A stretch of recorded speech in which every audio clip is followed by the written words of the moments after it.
spent the past few months learning how to make a decent website. So now, if you go to thehighersidechats.com, you'll see I try to put up the best news stories of the day. There's also the podcast, of course. There's forums, so, people are talking. If you want to talk about some crazy conspiracy stuff, that's a good place to do it. But I had a great time talking to Jordan, Lily, Tyler, and Tori, who are 4 of the 8 or so members of the Spirit Science Council. And we had a great chat. So here it is. Boom! Hey folks, I'm here with Jordan. He's a creator of Spirit Science and the Spirit Quest web series.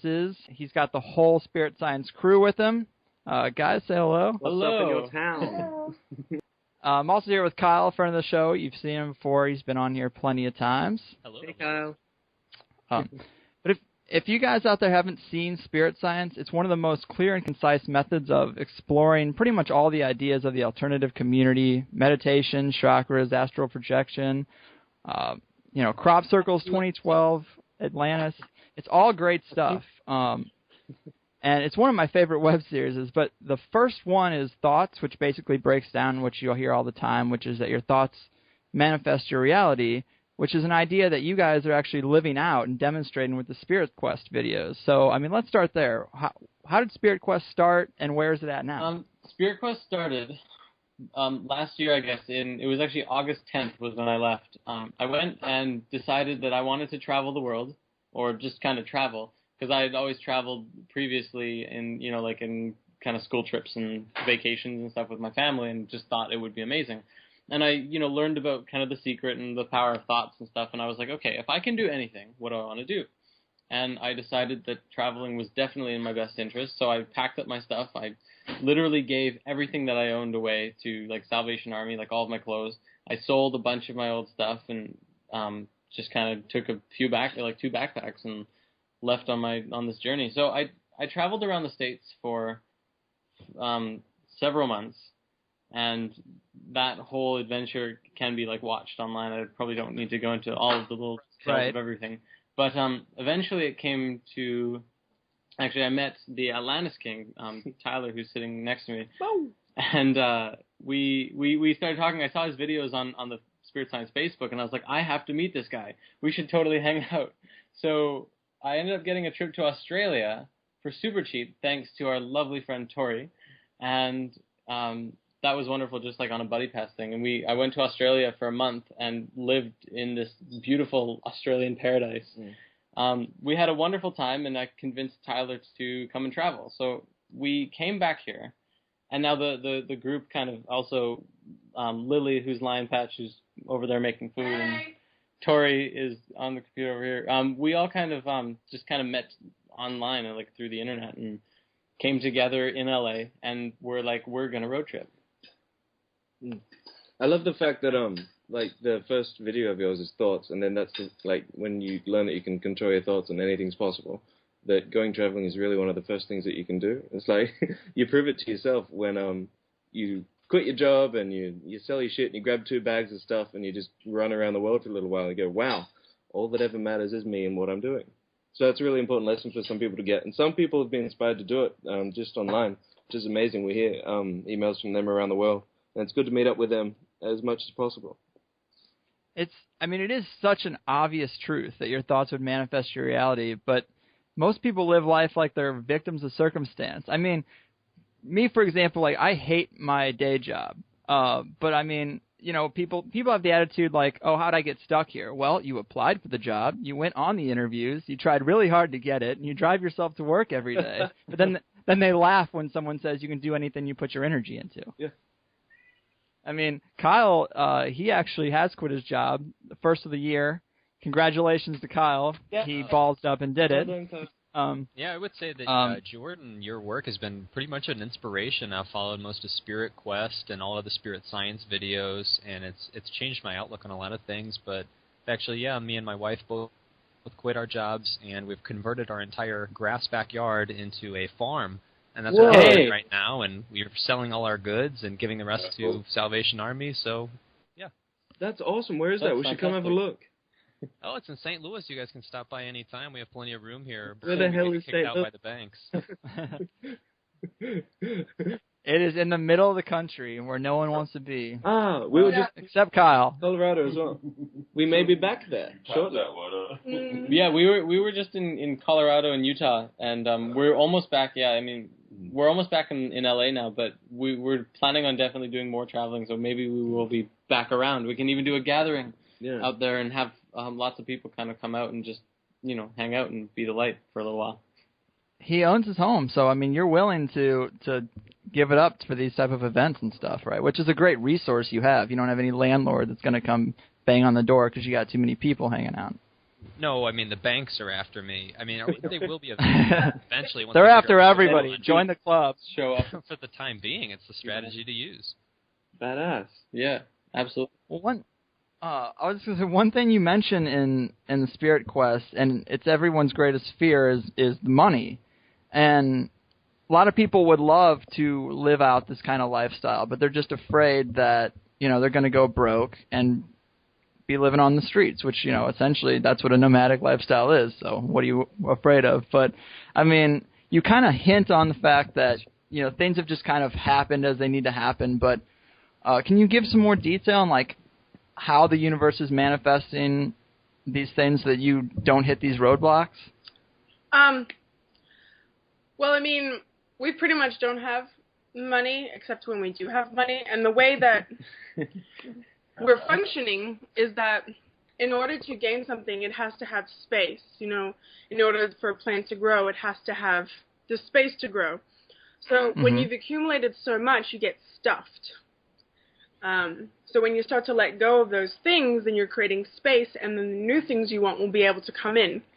So every time we go broke, quote unquote, we pretty much just sit there and concentrate on what we want, like a specific amount of money for a specific thing we're trying to do, and then it comes. Because the universe isn't biased. It'll give you what you want, whether it's positive or negative. It's up to you to be very specific about it. One of the nice things, or one of the ways that we've kind of made some money in the last little while was actually through crystals. We went to the Tucson Gem Show with the intention of getting some crystals, and we ended up getting this for $50. We got this massive satchel or giant sack of rose quartz. So as we've been traveling around, we've been giving away rose quartz to people that we meet. But we also went to we had our own little spirit science gathering in Boulder. So when we were there, we were able to kind of sell some of the crystals and make a little extra money so that we were able to travel. I guess that's one of the specifics, but yeah, it's when you open up to allow things to flow, especially on the money aspect is kind of one of the things that I think a lot of people struggle with, just because when they get into the mindset that it's like you can do anything in kind of this spiritual path, they kind of think that money is this taboo subject. And it kind of becomes it just because that's what they create it to be. But, in this current state of the world, unfortunately, you still need it, so you have to find ways to manifest it. But when you come to terms with that, you can usually find ways to make money relatively smoothly or harmonically with what it is that you're doing. I like to say that money is what you need when you don't have faith. Yeah, that makes it really easy just to think. And then, what was the other point that I had? It's gone. I mean, that's okay. Anything you put negative is going to be negative in your life. So if you're thinking of money as a negative thing, you're always going to have this rough relationship with it. If you transmute money as a positive thing, as a tool to do good things, then your perception of it will change. And then you won't have such this bad relationship, like it's a bad boyfriend or girlfriend. Right. So I think my personal problem is I have no problem with money. It's just the means of which I'm attaining it is such a negative atmosphere and it's something I don't want to do, which is, most people's day job.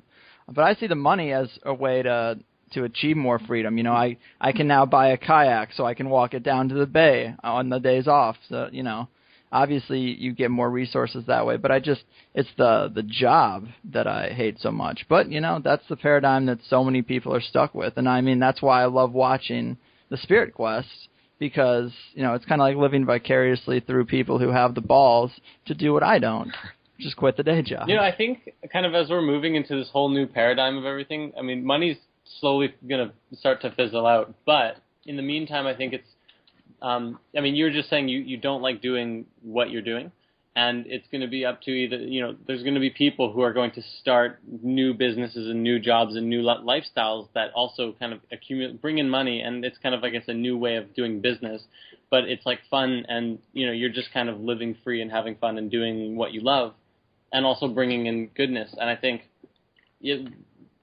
I guess it'll kind of be the same thing as if, the people who start businesses in the modern world today, and then the people who don't, then the other people will start to kind of come to those people and work for the businesses, and then be kind of a community around doing whatever it is, whether it's some new type of Zen garden of awesome, or I don't really have any ideas of it, right. But you know what I'm talking about. I think it's really important to keep reminding yourself that you don't have to do what the status quo says to make money. As a human being, we have this awesome ability to bring, things in the fourth, fifth, and sixth, and blah, blah, blah dimensions down into the third. And I think visualizing, even drawing yourself, even if it's a stick figure of yourself surrounded by this new life you want, it's important to visualize that and know that you always have a way out. There is no such thing as being trapped. You create the stuckness yourself. Mm-hmm. That's of course. Yeah, it's like I completely accept that, and I just live a hypocritical lifestyle. But that's what's given Kyle. Why are you putting yourself? You're supposed to be learning from that. And what lesson will you glean? And exactly. And how long will it take before you decide? Wait, I'm going to go do something else that I want to do. Right. That's kind of what with this website and show is trying to transition into something that I actually enjoy doing. But, how many people do you think are out there that actually watch every Spirit Science and the Spirit Quest and live in the same kind of lifestyle? They still go to a 9-to-5 they're probably not passionate about. And it's because there's just this fear of completely detaching.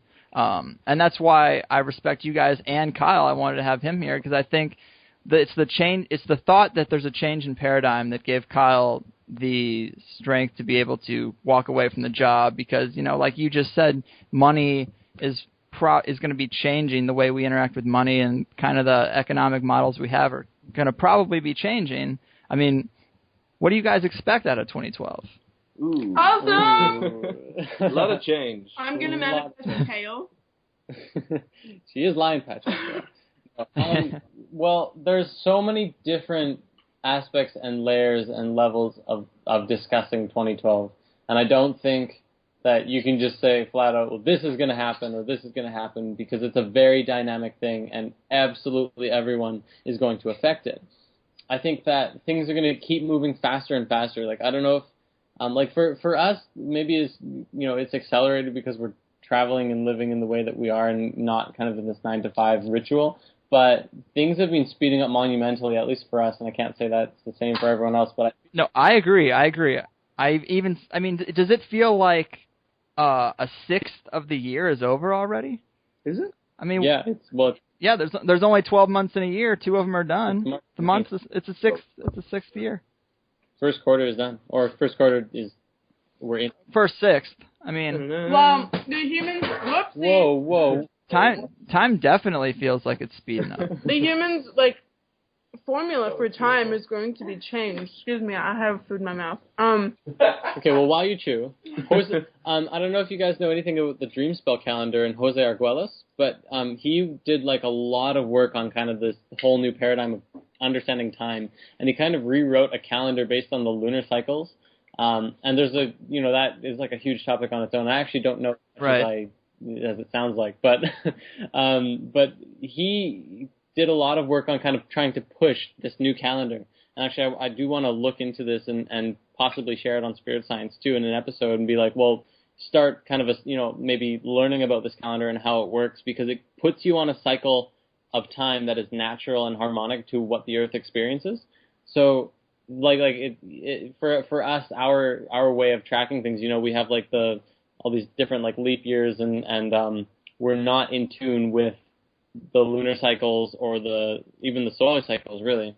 Well, and because of the leap year part, the Mayan calendar date that's supposed to be the 21st of December this year actually came up October of 2011. Oh, that was that big date.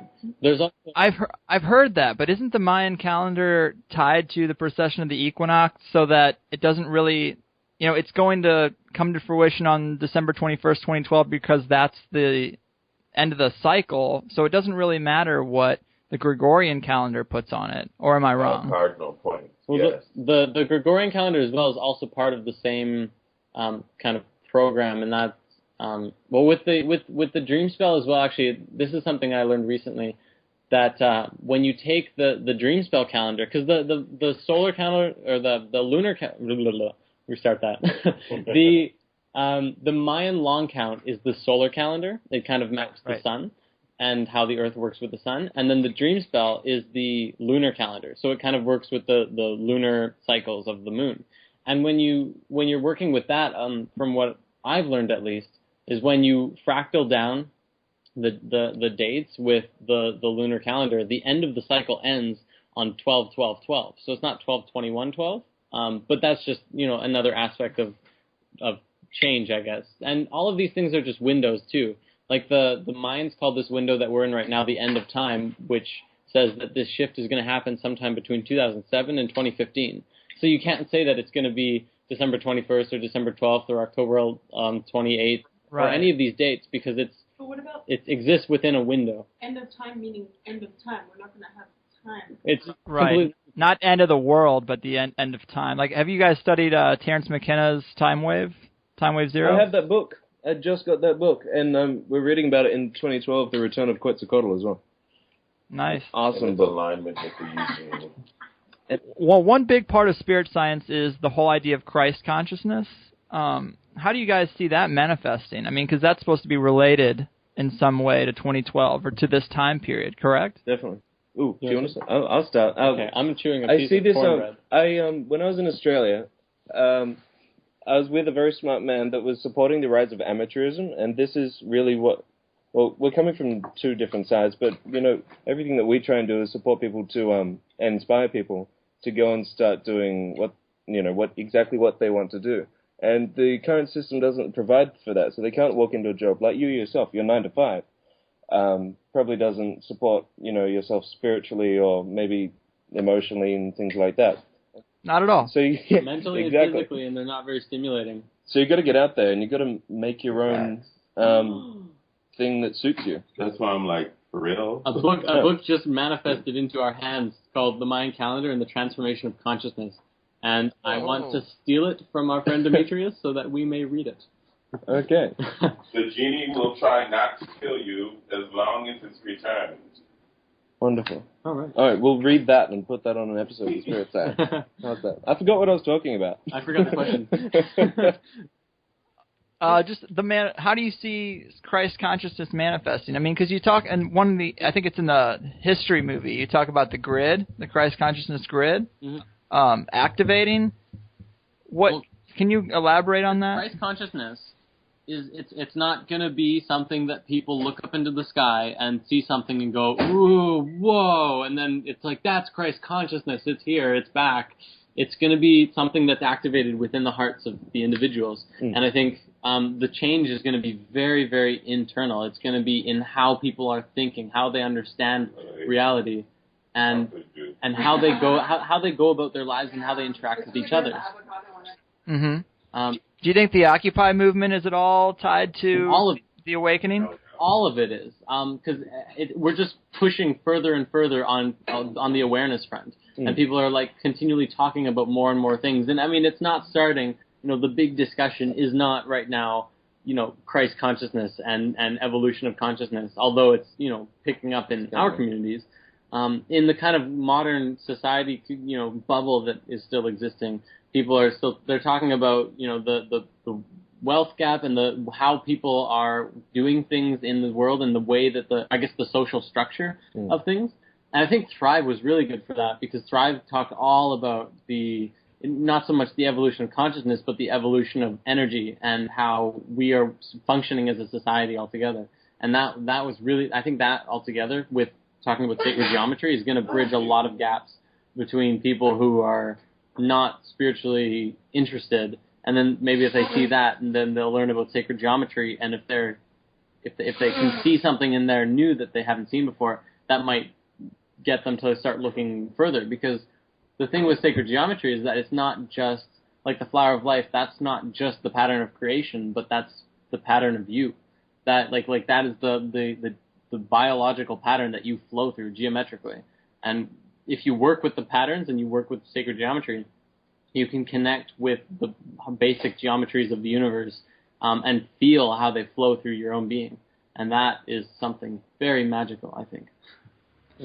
And do you guys think that let's say the 13 families or the global elite, do you think these people are knowledgeable in these areas, or do you think they're stuck in a greed paradigm that just, that's why they facilitate the kind of reality they're in? I would say both. There's at the very, very, very tippy top, they're using like dark magic. So like, I mean, I don't know if you've ever looked at kind of like occult stuff, but there's kind of two sides of where Freemasonry kind of went. And there's kind of this kind of exploration of the universe and equilibrium and balance and stability and stuff. And then there's kind of this other side that uses the pentagram to control and manipulate the electromagnetic fields and electromagnetic forces of things.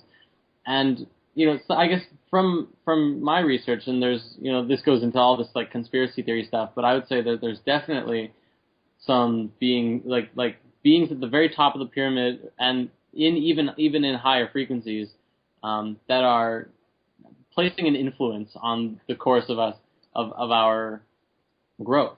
So, they're doing that, and then kind of like one step down on that pyramid, it's this massive bubble of greed that is just surrounded by confusion, and they don't really know what they want, but they think it's, all this money, and then that kind of trickles down into the systems of modern society. At least that's kind of what I feel it is. Do you have any thoughts, Tyler? Yeah. I tend to agree. I mean, I'm a lot more, I research a lot more into the conspiracy side and not so much into the New Age side or the New Age philosophy. But that's what I like about spirit science is it does do a good job of blending both almost, because you definitely hint at the fact that, NASA doesn't want us to know certain things that you're talking about in spirit science. And I think they're definitely relatable, but I just have a hard time because I'm not much of a meditator, or I've never had an astral projection. I've had a psychedelic experience that was out of body, which was pretty life-changing, but I haven't had a lot of the personal experiences to it. So it's a lot easier for me to look at, something like the Council on Foreign Relations and see how they influence us rather than the internal or the spiritual side. I recommend meditation, personally. If you're looking for spiritual experiences and kind of going deeper into yourself, meditation is a great place to start. And I would actually, we've been reading this book called Living in the Heart by Drunvalo Melchizedek. He also is the one who did the Flower of Life books. It's amazing. Right. It is amazing, yeah. You've got to read that book. It shows you exactly why and how you should meditate in this way in the place that you intend to find. It gives you a whole paradigm and a system to work at. It goes into a lot of, we're going to be doing a lot of episodes in Spirit Science about the heart, like the power of the heart and what is the heart, and everything kind of comes from the heart, and everyone thinks that, your brain is your center, but it's not. And when you kind of move your consciousness into your heart, you can do absolutely magical things. And one of the most amazing things, I think, is that when there's a sacred space of the heart, and there's a space within the heart that if science tried to poke a needle into or something or touch, they would die. You die instantly from touching the space, but you can move your consciousness into this space. And through doing this meditation that Drunvalo provides, you can kind of access this internal world of yourself in your own heart that you can kind of do and create and be anything you want. So you can exist in nature, like Drunvalo described it as he discovered a cave. He went into his heart space and he discovered this cave world where and there was kind of these pictures on the wall of these memories and stuff, and then there was like this fountain and all this water that was shooting out. And the more that he kind of went into the space and explored it, he discovered kind of a surface world of like this entire kind of planet that existed within his own heart. So it's kind of a reflection of, if you are consciousness, you are God, then the entire world externally is also mirrored internally, and you have an entire world internally that you can also exist within. So we've been kind of doing this meditation on and off because we've just been traveling around and stuff, but I've experienced personally some really just kind of powerful, I guess, emotions and kind of going into the space. And everyone experiences it differently. But so I'm still working with it personally. I think Tyler's also had some really intense experiences as well. But yeah, it's really, really mind-blowing and really interesting to kind of even think about.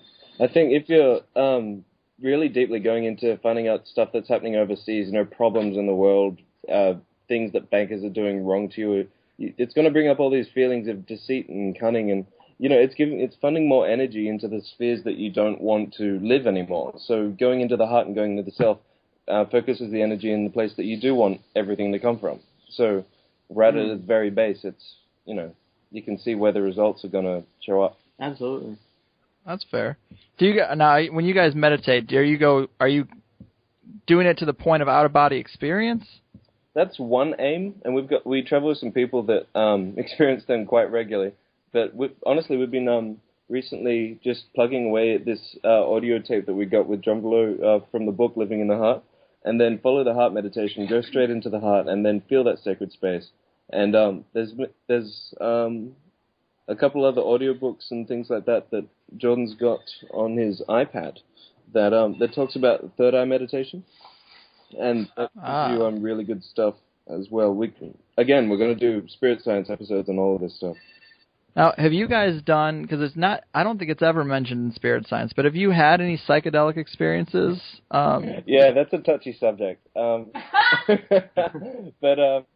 why is it touchy? Isn't it? I mean, it's really just a tool. It's kind of like I have friends who do meditation, and I've done the psychedelic method, and they equate it to they wade into a pool, whereas the psychedelic is just jumping off a diving board straight in.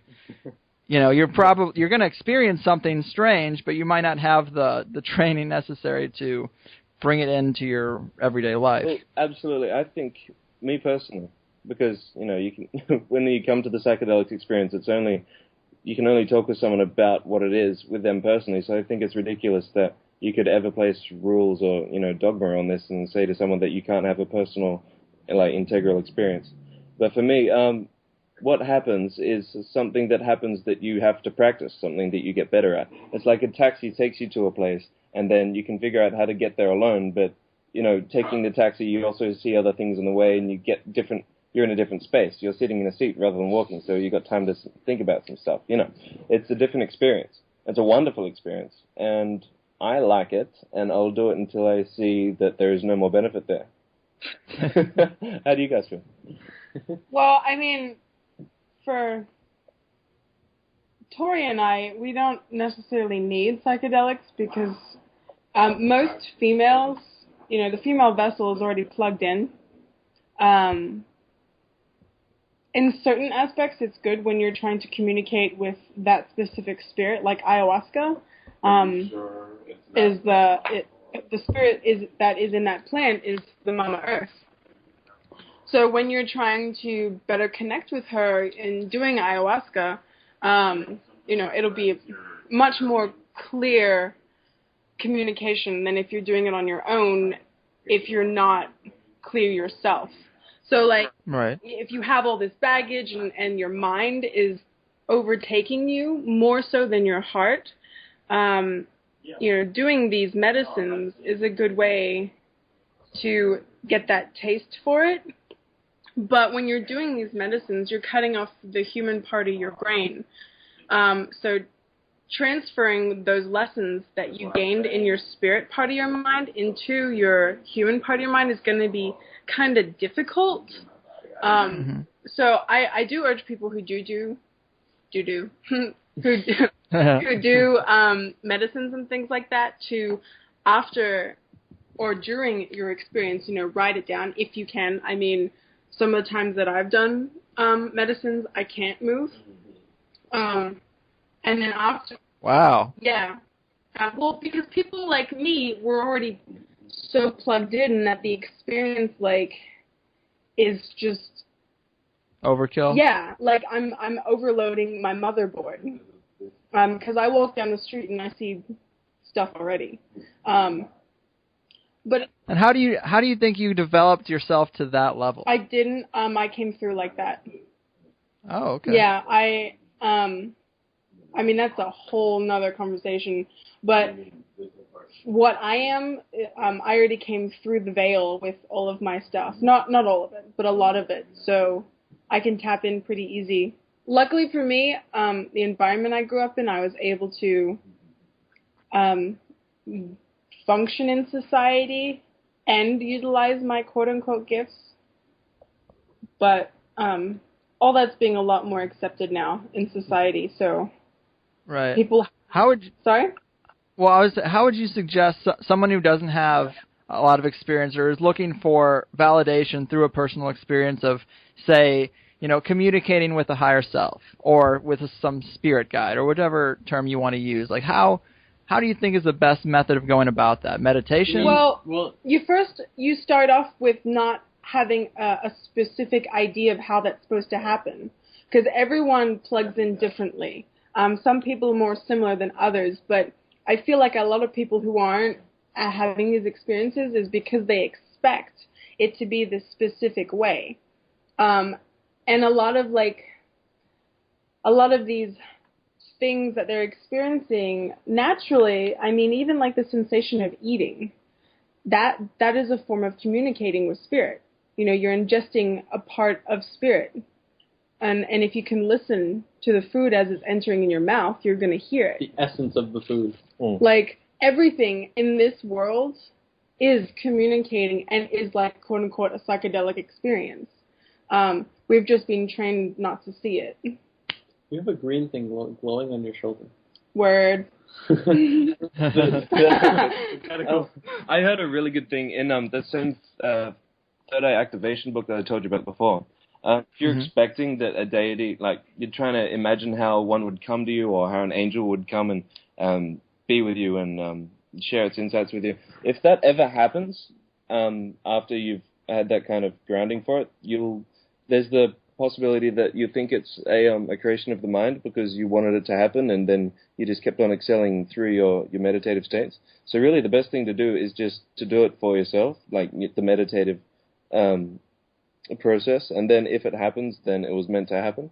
But to expect it to happen is it's like asking the universe to change their plans, because there's a time for everything, and really you just got to let it be as it is, and that's a lesson you can take into much larger life as well. And also, I don't think people need to be asking, well, some people do, but don't ask your guides and external things to show themselves and things like that. Ask yourself to see them. Like, literally, be like, hey, so Lily, can we go experience this and see these beings?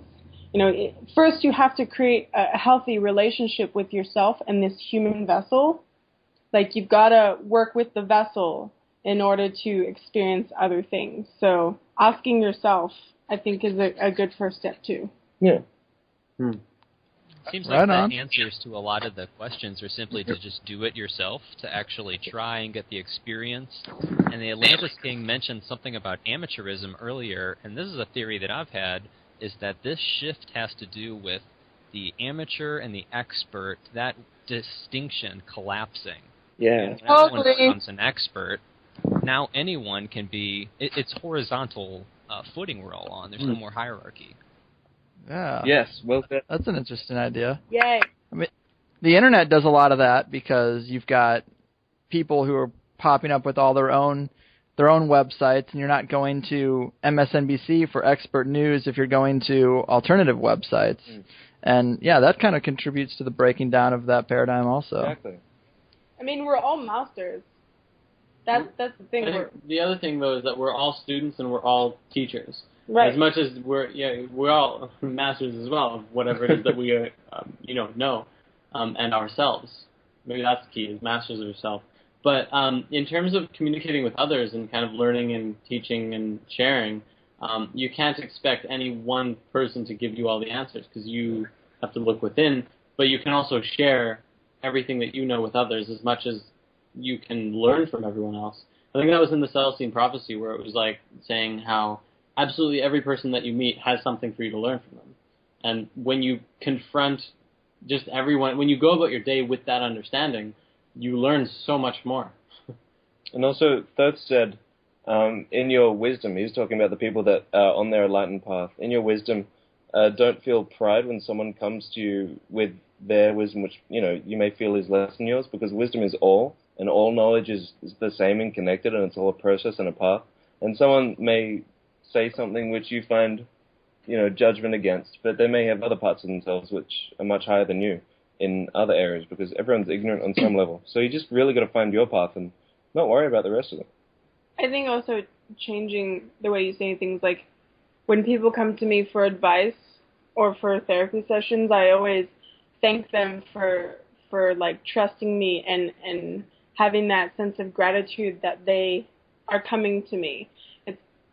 Gratitude and pride can sometimes be a fine line, and feeling humbled in that, while these people are coming to me for information, which means I'm going to be used as a vessel for Source to speak through.